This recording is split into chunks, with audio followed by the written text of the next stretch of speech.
Greetings, everybody. My name is David Duford with Final Expense Agent Mentor, and today we are discussing and talking about the final expense industry with my agent, Chip. Chip works in a major Southeast city and has been a mentorship client of mine for the past 5 months, and he has had some excellent results since he started. We're going to discuss how the process has been since he's come aboard, kind of really reveal what the final expense industry is like from an actual producing agent, so that hopefully you, the listener, will learn how the final expense business works, what it's like, what the pros are, what the cons are, really just to get an insider's look to see how much success one can really have in this business. Now, Chip, just to tease a few of his stats, he's just had such an incredible start. Number one, his average case size is $912 in annual premium, which is absolutely astounding. The average agent closes around a $600 annual premium. And we're going to talk to him how he's been able to get larger case size. He also has 2 out of 3 people he actually sits with he closes, so he's got about a 67% closed deal to appointment completion ratio. And his total return on investment, for every dollar that he's invested in his lead campaign, he's brought in $13 in premium, which, again, all these stats I've mentioned are absolutely astounding. So I think the conversation we're going to have is going to be very beneficial for whether you're a new agent and you're looking for tips and ways to improve your game, or whether you're experienced and you want to know what Chip has done to be so successful. So ask Chip to introduce himself, and thank you for being on the call. Well, David, thank you a lot for inviting me to talk to you a little bit about my successes. Again, my name is Chip, and I do live and work in a major U.S. city in the southeast United States. Basically, I met David through the insurance forum, and my background is such. Everybody comes to this business from a different background, different perspective. I spent the last 20 years before I started this in medical sales. I've sold to doctors, to CEOs, to clinicians. I've been very successful in those 20 years. So that's helped me, I think, in terms of the sales aspect. But you don't have to have a sales background to make this business work. I really believe that. I've had my insurance licenses since 2009. I've just started really using them over the last 8-10 months. And before I worked with David, I actually was with a captive life insurance company, one of the biggies, for about 6 months, and found out quickly that that's not what I wanted to do. So hence I do a lot of reading, a lot of research, and talking to a lot of different people about who's successful and why.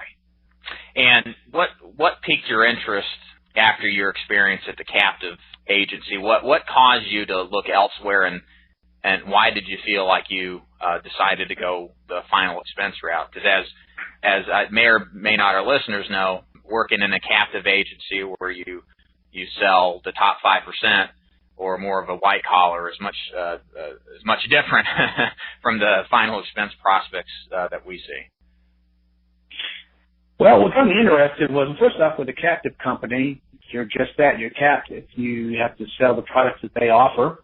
Occasionally, if they can't meet the needs of the client, then you can go outside of the company, and they'll usually have a brokerage, so you'll be able to go through that.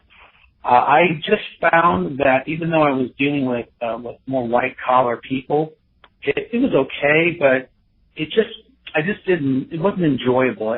This is one thing I want to do. This is the last thing I'm going to do before I retire, and I want to enjoy it.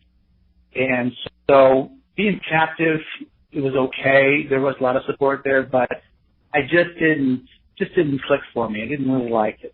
And so what made me gravitate towards final expense was that, one, I know I'm really helping people that really, truly want help and just don't know where to turn. And so with final expense, obviously, they're very, very, very concerned about if they pass or when they pass away, but they don't leave their families with these big bills.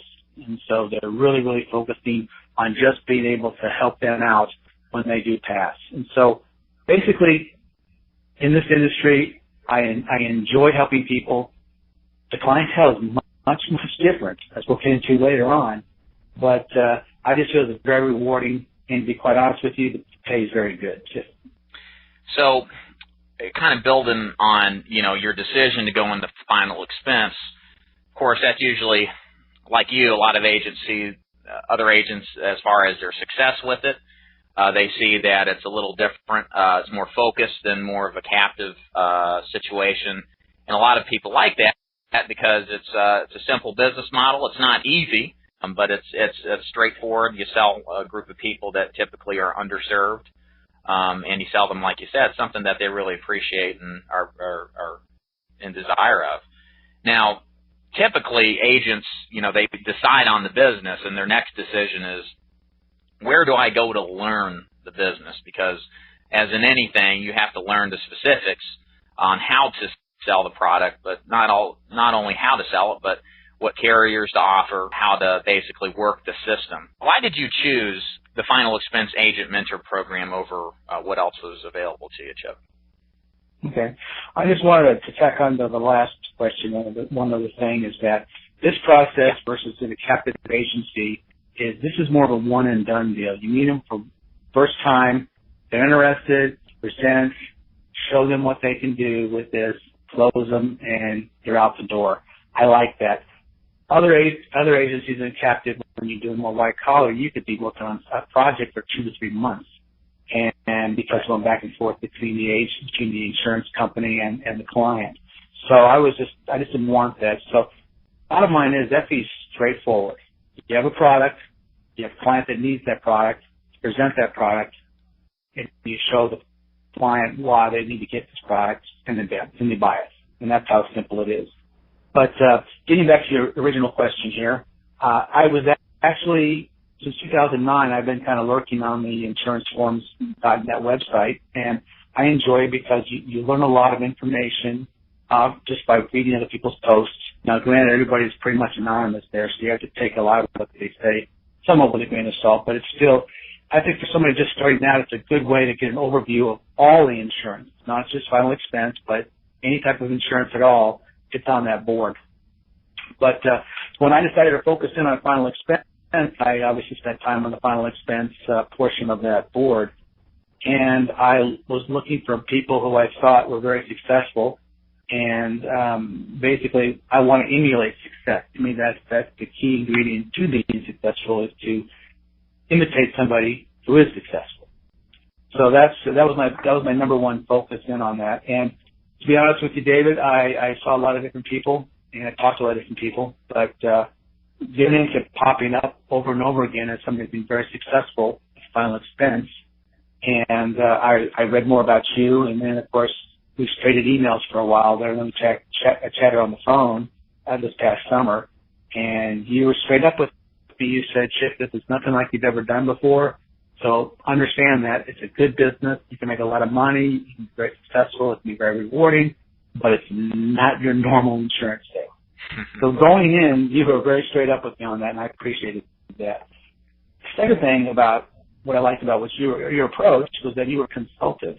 You basically were putting the prospects at ease, basically saying, this isn't rocket science, but I want to fully explain what this product can do for you, how it will help you out. And so I like that. The fact is that you're more of a consultant than a salesperson, and that's been me my entire career. So that in itself is also something that I think is very important and what drew me to you. And so after we got to talking, we, of course, I went on some ride-alongs with you, but we'll talk about that later. But felt that you're the real deal, and I know right now I made the right call. Great. So, yeah, and you mentioned the ride-alongs. Now, it's kind of interesting, to say the least, when we started our relationship together. Of course, when I bring a new agent on, my first thing I encourage them to do is pick a time, within the next week or two to come down, and I want you to ride with me so you can see out on the forum.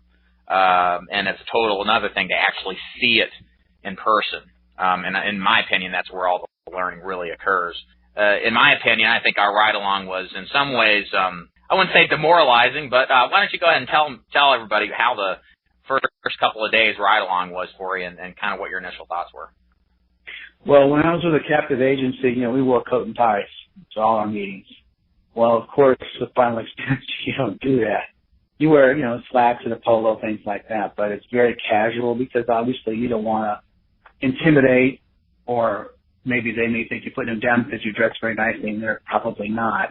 But when I went down to ride with you, I remember going out in the part of town that you no longer really work with, but first person we saw weighed 350 pounds and was basically a paranoid schizophrenic. He told us he was. And looking at him,